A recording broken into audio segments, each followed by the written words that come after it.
маълумоте ки инҷа да мара додан ки дар бораи ҳазрати хадиҷа барои мо маълумот буде ки оё мақсад аз паямбар ин модармон чанд сол калон буда. бародари азиз ва гиромӣ, ҳазрати хадиҷа шумо бисёри ҷода худайҷа меган ё ғайн қати меган, ғадиҷа меган. аслаш хадиҷа бинти хувайлид, яъне падаршон хувайлид ном доштанд, худшон ҳазрати хадиҷа буданд. аку ин хеле яке аз модарои мо шумо ҳаст ва аввалин зане ки паямбармон гирифтанд ҳазрати хадиҷа буд ва куняташ тоҳира буд, яъне бисёр зани покдоман буд. дар аму замонҳои ҳатто бигим пеш аз хонуми паямбар буданам бисёр зани покдоман будааст. ва инҷа да ман мехонам мегӯяд ҳазрати хадиҷа мега пеш аз расулуллоҳ ана ду бор издивоҷ кардаги, ду бор шавҳар кардаги будааст. аввали шавҳараш номаш атиқи махзумӣ будааст ва дуввум шавҳараш абуҳолаи тамимӣ будааст. ҳамин ду шавҳар кардаги будааст. аз ҳар яке аз онон мега як духтару як писар ба дунё овард. ай шавҳари аввалаш атиқ як бачаву як духтар, ай шавҳари дигимаш абуҳола аз ӯам як бачаву як духтар оварда будааст. хоб ва аз атиқ ай шавҳари аввалаш бисёр пули калон дар дасти ҳазрати хадиҷа боқӣ мондагӣ будааст. ана мега пас аз марги шавҳари дуюмаш ҳазрати хадиҷа мегад 3 сол издивоҷ накард. яъне издивоҷ накарданд то ине ки ба издивоҷи расулуллоҳ даромаданд. дар инҷа меорад аз тиҷоратуш мега ҳазрати хадиҷа мегад ана доим мега як одат дошт ки аз ҳамун нафарҳое ки дар тиҷораташ кор мекарданд аз ҳоли онҳо доим мепурсид. яъне мақсад ана як ғуломзанаке дошт ба номи майсара, номи ҳамун ғуломзанакаш майсара буд. мега ин кора ба гардани ҳамун гузошта буд ки ҳамин нафарҳои мардакое ки дар ман кор мекунанд аз ҳоли ҳамуно доим мара ахбор битед. яъне ман бояд доим дар гирди ино маълумот дошта бошам.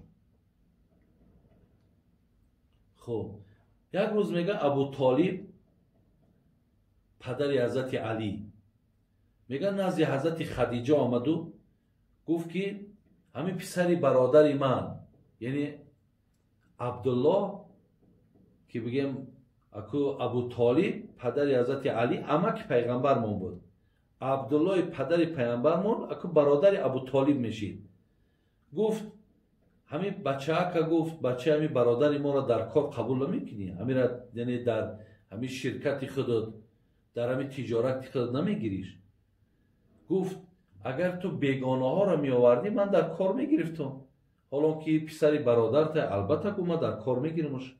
ва ӯро ҳазрати хадиҷа паямбармона мақсад дар кор қабул кард, яъне барои молҳои ҳазрати хадиҷаро дар гардиш даровардан, тиҷорат додан дар кор қабулш кард. анаку пас мега аз бозгашти қофила баъд мерафтанд, ҳар шаҳрҳо тиҷорат мерафтанд. баъд мега аз ҳамун майсара дар бораи расулуллоҳ ва табиату вижагиҳош пурсид ки мақсади чӣ хел аст, мешавад дар тиҷорат, намешавад, ку чӣ аз ин мардак чӣ дидӣ? мега гуфт ки ман хадиҷара гуфт ҳамин майсара гуфт ман чизҳои аҷиб дидам. гуфт якум гуфт ман дар болои сараш як абр дидам. куҷое мерем болои сараш дар як абр ҳамроҳш меравам ва ӯро ҳамеша соя мекунам. ҳар гоҳе ки местад абр местад, ҳаргоҳи меравад абр меравад. ин ҳамун ғуломзанаки хадиҷа ба хадиҷа ҳикоя кеста ки ман дар ҳамин муҳаммад ҳамира дидам. то ине ки мегӯяд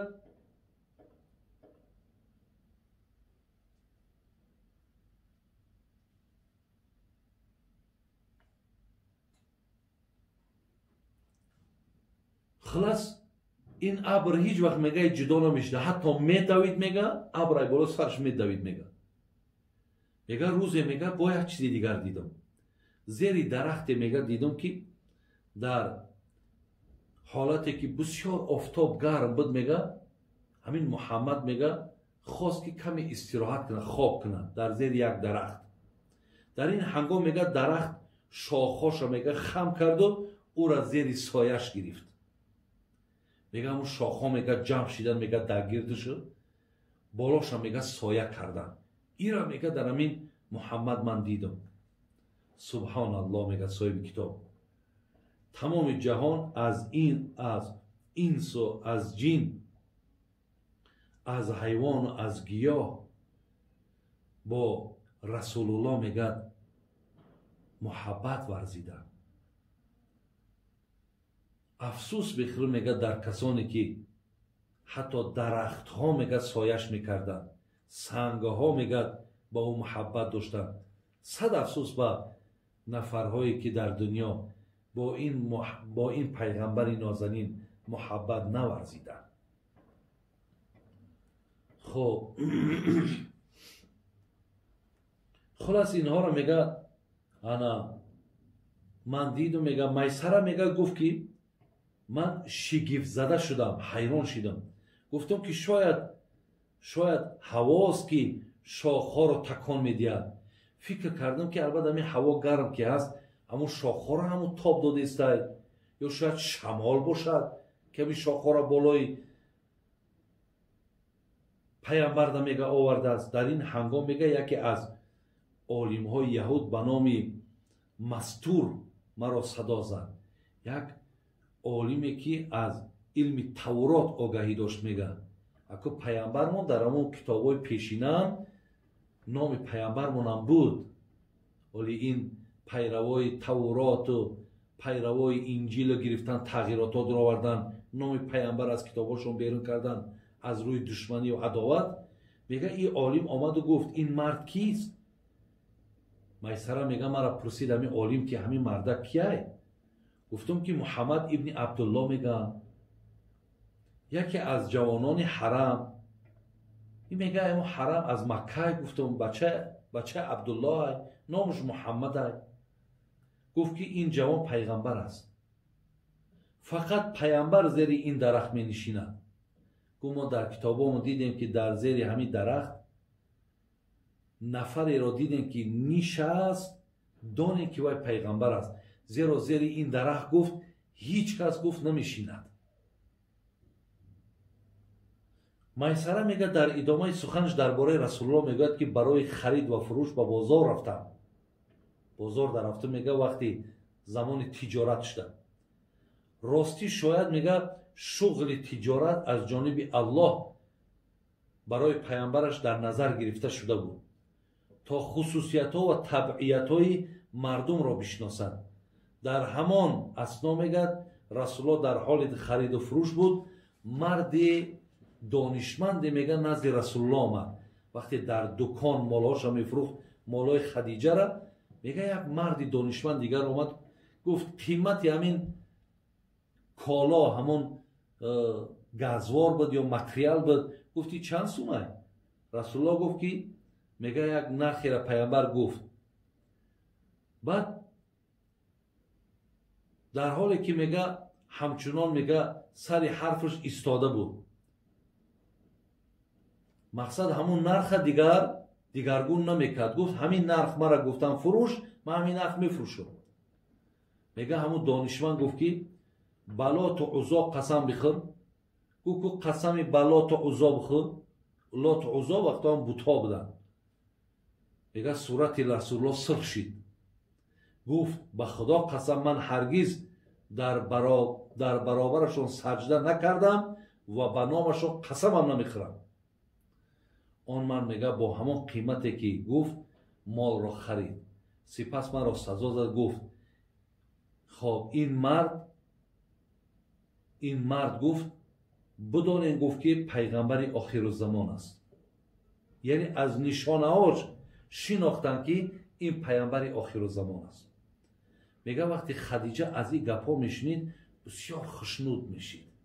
الحمدلله میگفت که مقصد من نفری را در شرکتون در تجارتون راه دادگیم که این پیغمبر آخر الزمان میشه. میگه با شنیدن این تا چند ذوق میگه حضرت خدیجه بر رسول اکرم صلی الله علیه و سلم میگه زیاد شد. بعد گفت که بعد میگه در فکر ازدواج غلطید. بعد میگه میسره را گفت که میتونی که تو همین را رفته بگوی که آیا با خدیجه ازدواج میکنی یا نه؟ میگه میسره گفت البته. گفت چه خیلی نمیتونم من را بگم. بعد میگه پیش رسول الله آمد. بینین پیش رسول الله آمد و گفت که آیا ازدواج میکنی؟ زن میگیری؟ پیامبر من گفت که آخر با چی ازدواج کنم؟ من مال ندارم. گفت شرایط امکانیت ندارم. گفت اگر به شرطی که با همین طرزی که تو هستی، یعنی از تو هیچ چیزی طلب نکنن، ازدواج میکنی؟ گو ازدواج میکنم. گو با کی ازدواج کنم؟ گو با خدیجه ازدواج میکنی؟ گو وای میخواهد که من با او ازدواج کنم. گو میخواهد با تو ازدواج کنم. گو من راضیگی من دادم، من راضیم. گفت یعنی حضرت خدیجه وقتی که آگاهی را پیدا کرد بعدا راضیگی شد و از جانب پیامبرمون هم حضرت ابو طالب آمد. یعنی ابو طالب آمد و گویم این کاری نیکه پیش کشاد و پیامبر نازنین من با خدیجه چکا کردن؟ ازدواج کردن. برادر عزیز، اکو خیلی در همون زمان ها مشکل بود و پیامبر بسیار نگاه و بین خوب میکرد. خدیجه میگه 65 ساله شد و هم اکنون در بیماری به سر میبرد که منجر به مرگ شد و در حالی که رسول با شدت به خاطر او اندوهگین هست، جبرائیل میآید تا با رسول الله بگوید که خداوند با خدیجه سلام میگوید و به تو میگوید که مژدگانی قصر از مروارید در بهشت با خدیجه بده که این زن لایق و سزاوار اوست. میگه وقتی عمر مادر ما خدیجه به 65 رسید، یعنی حساب کنید که 25 سال با پیامبرمان زندگی کردن.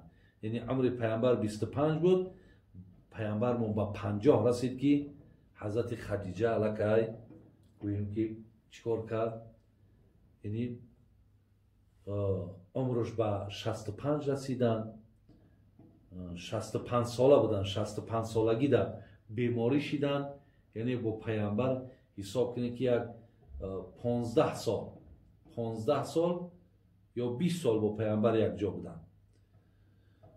انا که در اینجا می آید حضرت خدیجه جان میگه به جان آفرین تسلیم کرد، ولی محبت و ولی زنداری که حضرت خدیجه کرد میگه او میگه سوز گداش در دل پیامبرمان باقی ماند. برادر عزیز، و همون سال عام الحزن گفتن، یعنی سال غم برای پیامبر نازنین ما. و همچنان ببینید در اینجا یک چیزی عجیب میاد. میگه روزی میگه رسول الله با مادرمون عایشه نشستگی بودن که صدای در برآمد، کسی در میزد. پیامبر میگه خدیجه میگه از دهنش میگه نام خدیجه برآمد، زیرا در زدنش درست مثل در زدن خدیجه بود. چخیلی که همون خدیجه میگه در میزد، همین در زدن رنگ در زدن خدیجه بود. میگه رسول الله میگه بیرون شد که دید که خواهر خدیجه است، حاله بنت خویلید. میگه پس از اینه که دعا میکند و او پشت در باشد، خب مییابد پیامبر با او چنین خوش آمد میگوید خوش آمده خواهر خدیجه. سیده عایشه میگن مادرمون دیگرگون شد و گفت خدیجه خدیجه، گویی که در دنیا کسی جز خدیجه نیست. رسول الله گفت ای عایشه خدیجه را اذیت نکن، زیرا عشق او به من ارزانی شد و هر کی خدیجه را دوست دارد من دوستش میدارم، هر کی او را اگر دوست ندارد من او را دوست نمیدارم. یعنی بسیار، زیرا پیامبرمون میگه زمانهایی که میگه من خدیجه قطعی یک جا بودم، ببینید زمانی که میگه مردم کافر شدن او به من ایمان آورد. وقتی مردم مرا تکذیب میکردن دروغگو میشماریدن او مرا تصدیق میکرد، با ثروتش مرا حمایت میکرد. آن زمانی که مردم مرا محروم ساختن او به من فرزندای عطا کرد و بدون که همه فرزندامم از حضرت خدیجه است. زنده هاست. یعنی خدیجه برادرای عزیز وقتی که حساب کنید 40 ساله بود، پیامبرمون 25 ساله بودن. یعنی با یکدیگر ازدواج کردند و از مادرمون حضرت خدیجه با قول این صاحب کتاب میگه 7 فرزند باقی ماند. یعنی قاسم، عبدالله، طاهر، 3 تا بچه میگه از حضرت خدیجه و از دختراش میگه یعنی زینب بود، گلسوم بود، رقیه بود و فاطمه بود. و یک فرزند دیگه میگه از ماریه قبطیه با نام ابراهیم داشت. ولی دیگر صاحبای تاریخ میگن که همون قاسم بود و ابراهیم بود و عبدالله بود. همون طاهره که صاحب کتاب میگه بچه رسول الله بود، میگه این کنیت همون عبدالله بود. میگه او را طاهر میگفتن، طیبش هم میگفتن. برای همین جمع میگه 7 فرزند داشت. یعنی ابراهیم، قاسم و عبدالله، 3 تا بچه بود و 4 تا دختر. یعنی 6 فرزندش از خدیجه بود، 1 فرزندش از حضرت ماریا بود. خدای مهربان خاتمه مون بخیر کند، ایمانمون با سلامت نگه دارد و الله مهربان برادرایی که با ما سوال ارسال کردین، خدای مهربان در عمرتون در جانهاتون برکات نصیب کنه و خدا همه ما را توفیق دهد که با آنچه که شنیدیم عمل کننده باشیم. سلام علیکم و رحمت الله و برکاته.